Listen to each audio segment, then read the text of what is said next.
Il est 20h, vous regardez la télévision Futur Média. Madame, monsieur, bonsoir. C'est un plaisir de vous retrouver. Voici tout de suite les titres de cette édition. L'actualité de ce dimanche, marquée par cette pénurie des bouteilles de 12,5 kg de gaz butane au Sénégal.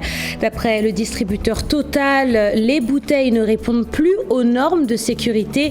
Une situation qui devrait durer le temps de procéder à certains contrôles. Le ministère du Pétrole et des Énergies s'est lui exprimé à travers un communiqué dans lequel les services de Sophie Gladima assurent que seules les bouteilles de 12,500 kg sont concernées par ces nouvelles restrictions. Les détails en début de journal. Hissène Habré ne passera pas le mois de Ramadan en famille. La demande de permission introduite par ses avocats a été rejetée par le juge d'application des peines. Une décision saluée par le conseiller juridique de l'ONG Human Rights Watch qui appelle le Sénégal à respecter ses engagements. Les avocats d'Hissène Habré se disent, eux, surpris par le rejet de leur demande. Ils se sont exprimés dans un communiqué. Dans ce journal, nous parlerons de l'abandon scolaire chez les jeunes filles, un problème qui persiste encore au Sénégal. Parmi les raisons de ce décrochage scolaire, l'absence de structures sanitaires pour les jeunes filles qui ne peuvent utiliser les toilettes tout en préservant leur intimité.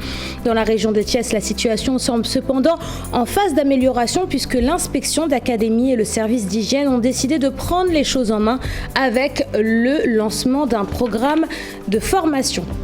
En sport, nous parlerons de cette tension entre l'UEFA et les grands clubs européens suite à la création d'une Super League de football. Dans un communiqué paru ce dimanche, l'instance dirigeante de football européen menace d'exclusion toutes les formations qui prendront part à la compétition. Les détails dans la page des sports. Voilà pour les titres de cette édition. Restez avec nous, les développements, c'est dans une poignée de secondes.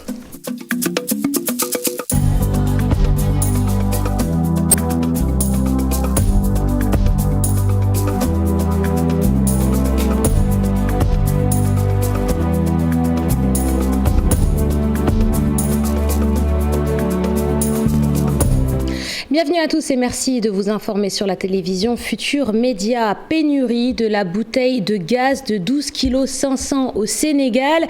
Le distributeur Total invoque des raisons de sécurité et a donc décidé de retirer ses bonbonnes du marché. Une situation qui pour Total devrait durer le temps de procéder à des contrôles et de faciliter la traçabilité des bouteilles de gaz. Fatou Kinidem et Mohamed Dien pour les détails. Un dépôt de gaz niché quelque part à Pikine Darou Khoudoss. Ici, les activités presque à l'arrêt depuis quelques semaines à cause d'une pénurie de la bouteille de gaz de 12,5 kg. Malgré cette ambiance, le gérant nous accueille pour donner sa part de vérité sur la perturbation dans la distribution. C'est pour des raisons de sécurité que Total a décidé de retirer ses bouteilles du marché pour l'instant. Une décision du chef de dépôt, car il y a du n'importe quoi dans ce secteur. Et cela peut constituer un danger. Par exemple, on envoie des bouteilles de toutes les couleurs et de toutes les formes aussi, ce qui n'est pas normal. Total veut identifier ces bouteilles pour plus de traçabilité et lutter contre la marchie. Le cas de cette bonbonne en est la parfaite illustration. Qui vit au gaz. Regardez bien sur cette bouteille, il est bien mentionné Vitogaz. Et pourtant, cette société n'existe plus. Elle a été remplacée par Puma. Ce qui est plus grave, sur le robinet, on écrit Total, comme s'il appartenait à Total. C'est ces pratiques que Total veut combattre, en récupérant ces bouteilles pour les identifier, mais aussi bien les contrôler. Cela peut prendre du temps, ce qui explique cette pénurie. Ça prend du temps. Le gaz étant un produit dangereux, la Société africaine de distribution de gaz reste catégorique. Les bouteilles doivent être contrôlées. Le gaz est un produit très dangereux. Képp ku ko utiliser war nañ bala mu ñëw ci yow war nañ ko def en sécurité de telle sorte ba nga xam ne ni moom wax dëgg yàlla bu xasee dugg sa kër sécurité totale lay am. Le manque à gagner est énorme pour ce gérant du dépôt de gaz. Ibrahima Mané dit comprendre la position de Total, mais l'invite à desserrer l'étau. Le préjudice est énorme avec des charges lourdes comme le salaire du personnel, mais aussi l'alimentation des chevaux.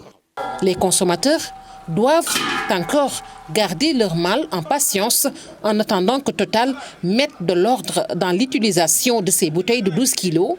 Une situation difficile pour Ibrahima Mané et ses employés en chômage forcé et donc obligés de baisser rideau.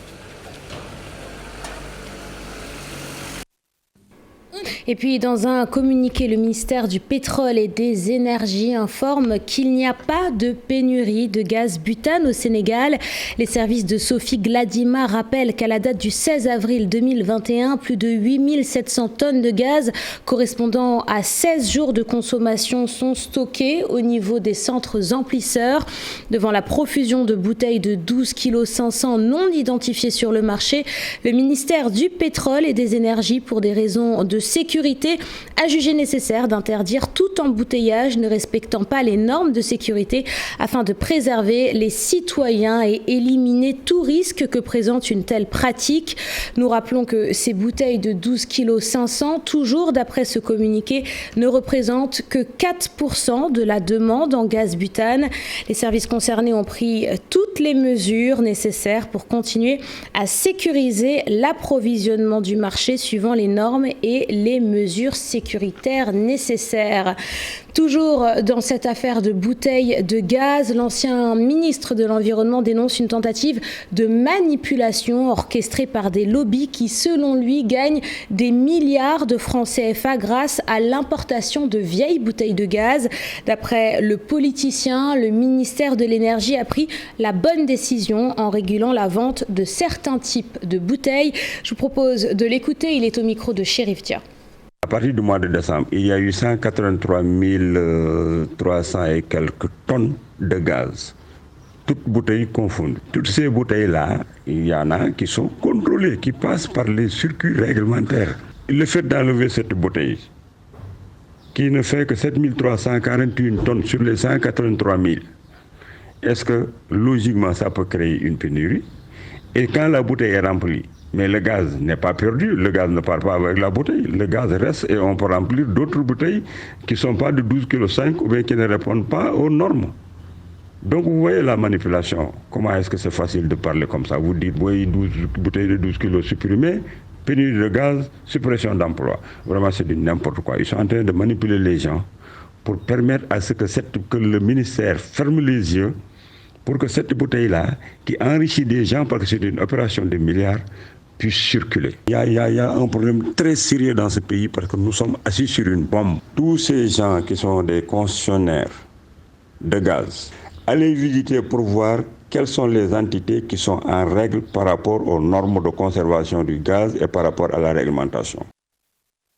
Je vous le disais, en titre, la demande de sortie de prison de l'ex-président tchadien Hissène Habré a été rejetée par le juge d'application des peines. Une décision saluée par le conseiller juridique de l'ONGI Human Rights Watch. D'après Reed Brody, Hissène Habré a été condamné pour des crimes graves et le Sénégal a le devoir de respecter ses engagements internationaux. Pour rappel, Hissène Habré a été condamné à purger une peine de prison à perpétuité en avril 2017. Écoutons Reed Brody, il est au micro de Chérif Dia. Je pense que la décision du juge n'est que justice. Évidemment, si Hissène Habré est malade, s'il doit recevoir des soins, il faut qu'il les reçoive, comme tout être humain, comme tout prisonnier. Mais il ne faut pas oublier que Hissène Habré était condamné à la perpétuité pour les plus graves crimes qui existent, pour des meurtres de masse, pour torture systématique, pour des crimes sexuels, et qu'il a été condamné par un tribunal africain à purger cette peine.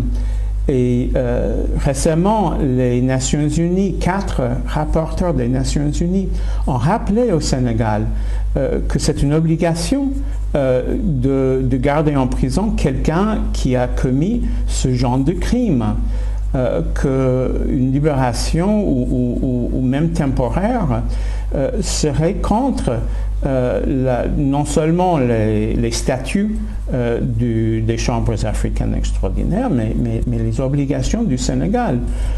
Le procès de Hissène Habré était juste, et c'est tout à l'honneur du Sénégal de l'avoir organisé au nom de l'Afrique. Et le Sénégal doit être fier, à juste titre, de ce procès historique. L'ex-dictateur tchadien Hissène Habré reste donc en prison. Sa demande de permission introduite par sa défense a été rejetée par le juge d'application des peines. Un refus surprenant pour maître Ibrahima Diawara et ses confrères qui évoquent dans un communiqué une règle de droit à géométrie variable. Ibrahima Khan. Habré reste en prison. Le juge d'application des peines au tribunal de grande instance hors classe de Dakar a finalement opposé une fin de non-recevoir à la demande de permission visant la libération de l'ex-homme fort de N'Djamena, introduite depuis le 29 mars par ses avocats. Dans un communiqué ce dimanche, les conseils d'Habré disent constater d'abord un temps considérablement long dans le traitement d'une simple demande de permission organisée comme un appel du pied aux ennemis de leurs clients réunis autour de Human Rights Watch pour intoxiquer l'opinion par toutes sortes de contre-vérités. Dans la forme également, les avocats déclarent que le juge d'application des peines a rendu une ordonnance presque identique à celle refusant le renouvellement après la première permission de 60 jours accordée à Habré en avril 2020. Maître Diawara et compagnie pointent également le raisonnement du juge qui motive le refus de la demande de permission et dénonce une règle de droit à géométrie variable. Dans son refus, le juge a estimé que la question de la santé est du ressort de la direction de l'administration pénitentiaire et pourtant, c'est bien en tenant compte des risques pour la santé que la première permission a été accordée en avril 2020 par ce même juge. Une incohérence flagrante pour les robes noires qui parlent de moments difficiles où un système étouffe un homme, ses droits les plus élémentaires, notamment le droit à la santé. On parle santé à présent avec le Covid 2019, un nouveau décès enregistré hier samedi au Sénégal. Le nombre de morts passe donc à 1091. Sur 1536 tests réalisés, 51 sont revenus positifs. Parmi ces cas positifs, on compte 11 cas contacts et 40 cas communautaires. Actuellement, 19 malades sont en réanimation et 179 sont sous traitement. En ce qui concerne la campagne de vaccination, 380 665 personnes ont été vaccinées au Sénégal. Parlons à présent d'un sujet qui pose toujours problème en Afrique et au Sénégal. Il s'agit de l'abandon scolaire chez les jeunes filles. À l'école élémentaire, au collège ou au lycée, le décrochage scolaire s'explique par plusieurs facteurs, dont celui du manque de structures d'hygiène pour les jeunes filles qui ne peuvent utiliser les toilettes tout en préservant leur intimité. À Thiès, l'inspection d'académie et le service d'hygiène ont décidé de prendre les choses en main et lancent un programme de formation destinée aux élèves et aux enseignants. Les détails avec nos correspondants sur place, Sharon Diop et Saïla Latir. Les écoles élémentaires, les collèges et lycées de l'Académie de Thiès sont concernés par ce projet. Il s'agit de parler de comment briser le silence tabou qui tourne autour des menstrués. Il y a des stéréotypes qui sont liés à la gestion de l'hygiène des menstrues. Le projet est parti d'un constat, d'un pré-diagnostic fait au sein des écoles établissements où il y avait un fort taux d'abandon scolaire, un fort taux d'absentéisme et c'était des absences non justifiées parce que nous savons que quand on a souvent ces règles, on reste à la maison, donc il est parfois difficile de justifier l'absence liée aux douleurs que nous ressentons quand on a les règles. Il y a aussi un aspect lié à la réhabilitation des blocs d'hygiène au niveau de toutes les écoles de Thiès. Au regard de l'importance de l'hygiène dans les écoles, le service d'hygiène a été mobilisé sous la houlette d'Idrissa Ndiaye, le chef de la brigade régionale de l'hygiène de Thiès. On constate que des fois il y a un absentéisme au niveau même de ces écoles. Et ça peut vraiment déteindre sur même la qualité même de leurs enseignements. Donc c'est pour cette raison que nous sommes venus effectivement pour accompagner l'IA dans le cadre de renforcement de capacité de ces techniciens de surface. Des campagnes de sensibilisation seront menées par les associations de femmes, les leaders d'opinion et religieux pour que cela ne soit plus un frein au maintien des filles à l'école. Et puis, nouvelle étape dans la lutte contre le paludisme. Au Sénégal, le professeur Daouda Ndiaye a mis au point une nouvelle méthode de diagnostic de la maladie par la biologie moléculaire. 21 chercheurs ont été formés afin que cette méthode jugée révolutionnaire soit utilisée dans toutes les régions du Sénégal. Les détails dans ce reportage, il est signé Pape Faraning et Modou Diop. LAMP, un appareil qui va révolutionner la lutte contre le paludisme. Pour les concepteurs, cette nouvelle invention constitue un espoir pour les Africains d'aller vers l'élimination du paludisme d'ici 2030. Cette nouvelle technologie qui va nous permettre quand même d'aller probablement vers l'élimination, parce que la technologie nouvelle qui est la biologie moléculaire dénommée LAMP, sur laquelle nous avons travaillé depuis de longues années et aujourd'hui qui est en train d'être mise au Sénégal, ne peut être bénéfique pour la prise en charge et la surveillance du palu, parce qu'elle vient renforcer les technologies usuelles qui étaient là, notamment la microscopie et le TDR.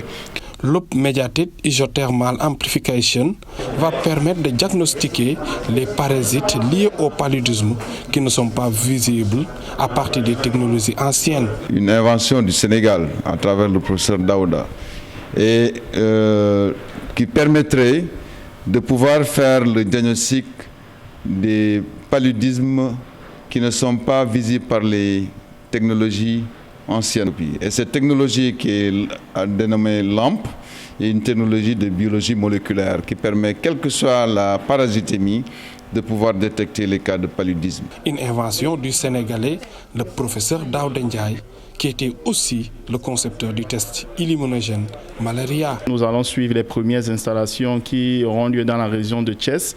Donc mardi, on fera la première installation. Ce sera pour nous de pouvoir voir l'efficacité du participant formé qui va s'occuper de la zone, voir son efficacité dans sa formation et l'assister aussi. Et au fur et à mesure que le projet va évoluer, nous allons continuer les échanges pour nous rassurer que tout se passera bien. On peut dire que c'est une pièce manquante qui a été retrouvée et qui forcément va avoir un impact extrêmement important dans la prise en charge des patients au niveau des zones de préélimination, mais également dans la surveillance épidémiologique du palu à travers le Sénégal. Plus d'une vingtaine de chercheurs ont été formés sur la méthode Loop Mediated Isothermal Amplification, méthode de diagnostic du paludisme par la biologie moléculaire. Pour les concepteurs, l'espoir est donc permis pour atteindre leur objectif, celui d'éliminer le paludisme en Afrique d'ici 2030. Parlons de toute autre chose à présent. La République à l'épreuve des tensions politiques et sociales, enjeux, défis et perspectives. C'est le thème choisi par la politicienne Aïda Niang qui lançait hier samedi la 2e édition de son Ndogu Débat. Une rencontre lors de laquelle les participants ont pu débattre sur les différents problèmes rencontrés par les populations du Sénégal. Cher Diop et Modou Diop. Un Ndogu Débat organisé autour de cette réflexion. La République à l'épreuve des tensions politiques et sociales, des discussions dont l'objectif est de trouver une solution sur les situations que traverse le Sénégal. La République sénégalaise était malade et en danger pour 3 raisons. La première raison est politique et institutionnelle, la deuxième raison est économique, la troisième raison est sociale.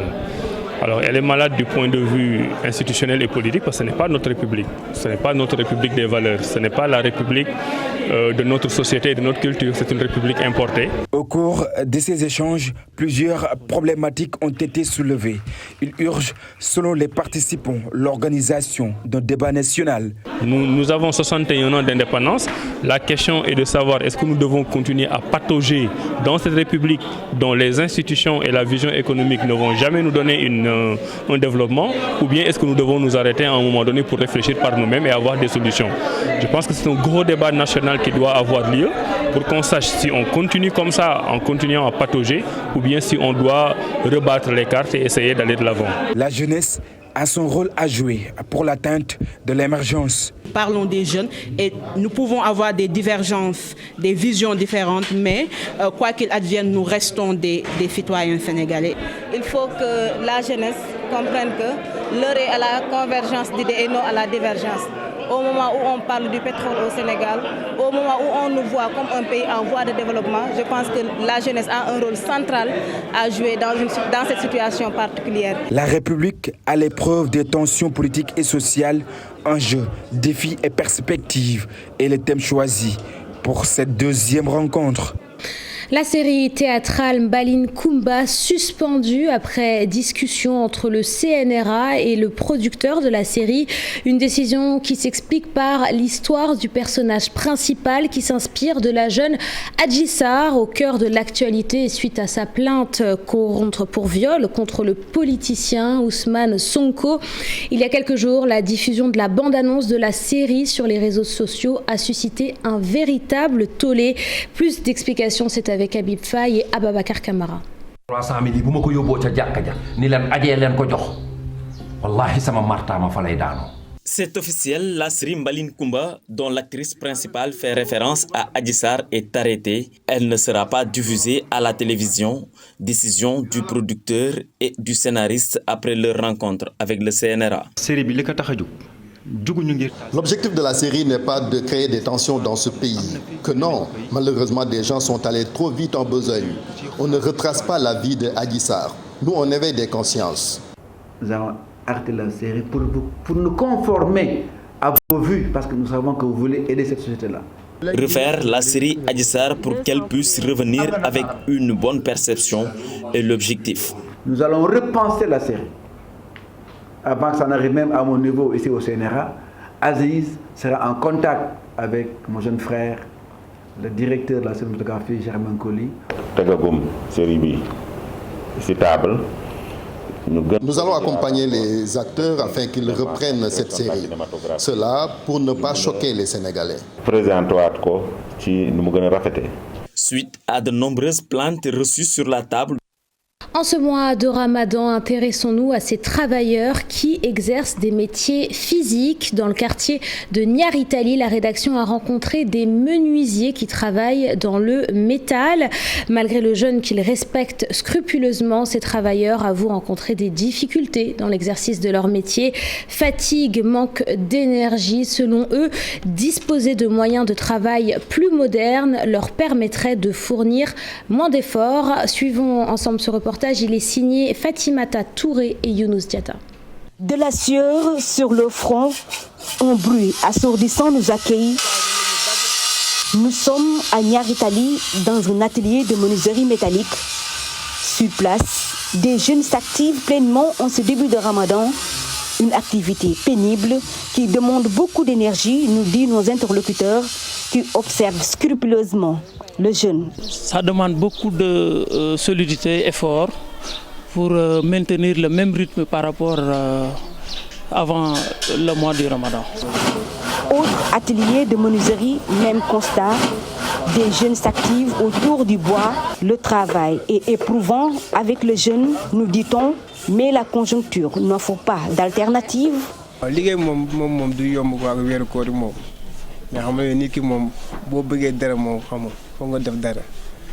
Parce que ñu lu metti reyu góor te nit ki moo xam rek avenir mooy liggéey rawatina nga doon ndaw ma rek nit ki moom boo bañee tàllal loxo sa kéemtulaay kattan rawatina suñu borom def nga boole ay waajur yoo xam ne xamuñu leen lu dóoruwaat yow saa yoo xëy dañ ciy nekk. Dans les deux ateliers visités, le travail se fait pratiquement à la main.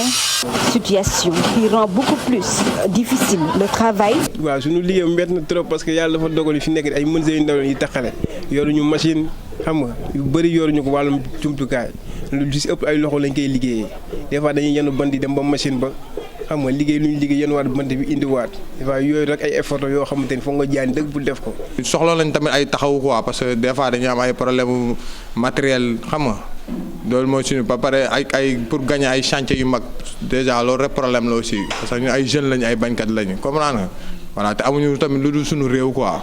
En cette période de Ramadan, pas question de rester inactif. Ces jeunes vont devoir s'adapter encore jusqu'à la fin du mois béni pour la bonne marche de leur business. 10% des subventions de la campagne agricole 2021-2022 vont être allouées aux engrais organiques. C'est ce qu'a déclaré le ministère de l'Agriculture. Une annonce faite à l'occasion de la foire des produits agricoles biologiques et écologiques qui s'est tenue à Thiès la semaine dernière. L'occasion également pour les producteurs de faire la promotion de leurs produits. Dissa Prera et Amadouba. Tôt ce matin, Amadou Sonko, la soixantaine révolue, est venu faire le plein des fruits et légumes biologiques. Entre le Casamance et le bio, c'est une histoire de tradition. 20 ans, les maïlek bio là. Parce que en fait, produits chimiques baaxul. Té comme man Casamance la dëkk ñun xamuñu engrais. Même engrais bi ñu doon andi fi yóbbu ko gaay dañ ko doon bàyyi foofu ba mu yàqu.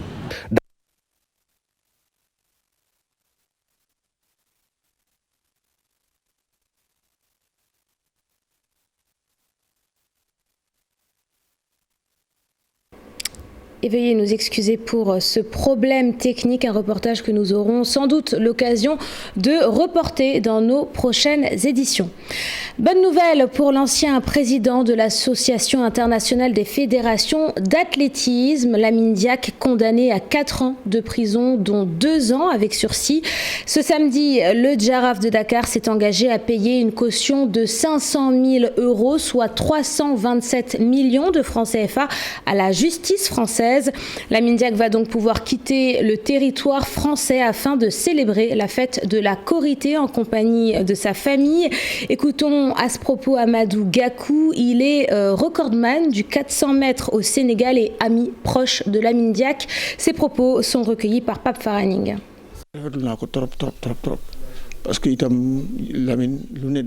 Vraiment, je salue cette belle initiative car Lamine Diack a tout fait pour Djaraf. C'est tout simplement une sorte de reconnaissance. Venir en aide une personne qui a beaucoup fait pour tout le monde. Toutefois, il faut déplorer une chose. Ses amis ont laissé faire. Il fallait avoir dès le début cette initiative. Mais je pense que c'est la volonté divine. Malgré, nous avons tout fait pour sa libération avec différentes manifestations. Récital du Saint-Coran, marche, randonnée pédestre.